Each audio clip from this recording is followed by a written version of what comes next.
Our country house is located in a village near a river. So my brother and I decided to go for a night swim. Of course, our parents wouldn't have agreed to it even if we had asked. So we didn't ask. We agreed to meet near the gate at 02:30. I didn't really want to go to bed, but I accidentally fell asleep without realizing it. Surprisingly, I woke up at 02:26. In 4 minutes, I managed to clean myself up, freshen up, and walk out to the wicket. My brother was already waiting for me there. Nothing threatened us on the way.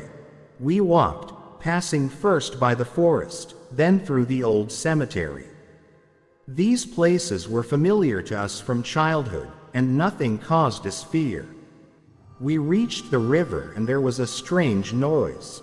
At first I thought it was my imagination, but my brother asked, "Do you hear that?" It got quiet for a while and we calmed down, assuming it was some strange animal. My brother went swimming and I stayed on the shore building a sand castle. The night was cool and pleasant, unlike the day, which was hot and scorching. By the way, my brother had been swimming for 10 years, so I wasn't worried about him. But I myself was hesitant to enter the water that evening. Then something big started floundering in the water, and the howling became even louder and more unbearable. Suddenly my brother began to sink, though with his swimming experience it was almost impossible.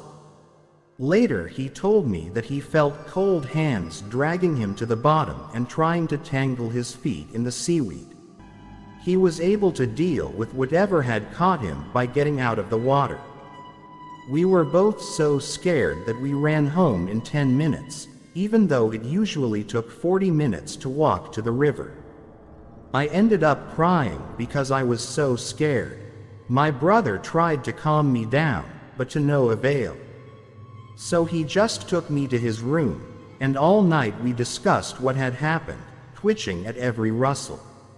Only in the morning we asked our parents if something strange had happened by the river. Our grandmother told us that a woman had drowned exactly where we were. She had lost the life of her 3-year-old daughter during the day, and at night, in grief, she came here and killed herself. That was about 40 years ago. By the way, that woman's body was never found.